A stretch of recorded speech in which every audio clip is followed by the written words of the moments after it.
Ada seseorang bekerja di tempat yang haram, jelas ini haram deh, dan dia akui ini haram, tapi dia nggak mau keluar. Kenapa dia nggak mau keluar? Dia katakan, anak saya 4, Ustaz. Kalau saya keluar, anak pertama bayar kuliahnya gimana? Anak kedua SMA-nya gimana? Harus bayar uang gedung. Maka saya tetap bertahan karena faktor kondisi. Ini bukan sombong loh Ustadz, ini faktor kondisi. Hadirin, enggak. Itu sok pintar. Itu sok pintar. Karena hakikatnya di hadapan kita ada 2 opsi. Opsi yang pertama, matematika kita, logika kita. Gaji kita 15 juta, anak 4. Oh cukup. Tapi begitu saya resign, maka bulan depan 15 juta itu hilang. Maka nggak mungkin mencukupi 4 orang anak. Itu matematika kita. Tapi itu bukan satu-satunya opsi. Opsi yang kedua, Allah berfirman dalam surat At-Talaq ayat 2. Barang siapa yang bertakwa kepada Allah, maka Allah akan berikan solusi. Dan Allah akan berikan rizki dari arah yang tidak ia duga-duga. Namun karena kita merasa paling pintar, kita pilih opsi yang pertama. Karena kita lebih yakin dengan matematika kita daripada janji Allah Subhanahu wa Ta'ala. Bukankah itu sok pintar di hadapan Allah dan merasa cerdas di hadapan Allah Subhanahu wa Ta'ala? Inti dari semua kedurhakaan itu merasa pintar, bukan kondisi. Merasa diri besar, merasa diri kuat menahan adab Allah pada hari kiamat. Rekan-rekan yang dirahmati oleh Allah Subhanahu wa Ta'ala, ini masalah dari dulu. Karena iblis itu menggunakan teori ini. Kenapa iblis divonis kafir? Kenapa iblis divonis kekal di neraka? Karena ketika dia disuruh sujud, dia katakan apa? Enggak, ana khairun minhu, aku lebih baik daripada Adam. Engkau ciptakan aku dari api dan engkau ciptakan dia dari tanah. Saya ingin tanya, yang diserang dengan statement ini itu siapa rekan-rekan sekalian? Yang dibodoh-bodohi itu siapa? Allah, bukan Adam. Apa maksudnya? Ulama mengatakan maksudnya, ya Allah, engkau perintahkan aku sujud kepada Adam, sedangkan dia dari tanah dan aku dari api. Ini perintah yang tidak masuk akal, gitulah. Ini perintah yang bodoh. Kalau bahasa Arab, ini nggak worth it banget nih Allah, gitu loh. Makanya kan Allah langsung habisi dia. Aba wastakbara wa kana minal kafirin. Ini bukan hanya semata-mata sujud, hadirin. Ini lebih besar dari itu. Nah begitu juga dengan orang yang banyak maksiat sekarang. Ya nggak mungkin lah ada orang mengatakan ngaku muslim gue lebih pintar dari Allah. Enggak lah. Tapi dengan cara dia membantah ayat Allah, menolak hadis Nabi, itu kan merasa pintar. Merasa pintar.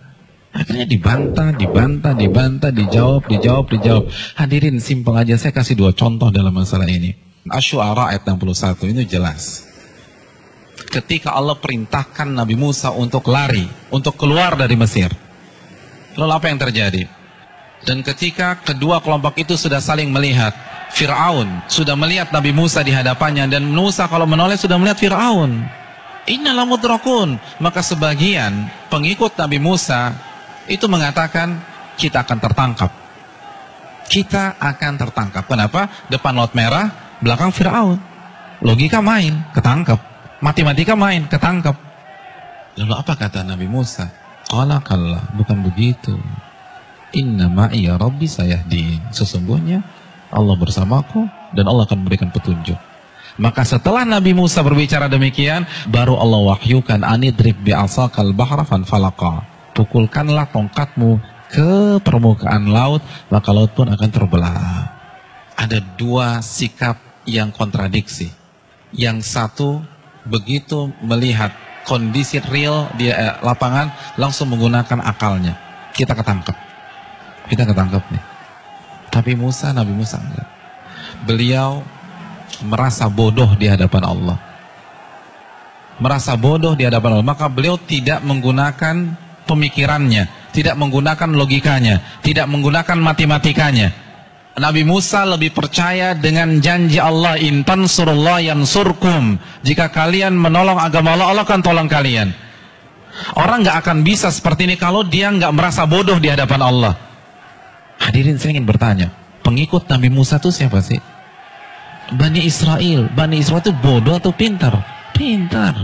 Dan Nabi Musa adalah anak bangsa Bani Israel yang tercerdas pada saat itu.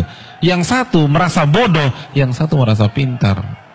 Dan yang benar adalah yang merasa bodoh di hadapan Allah.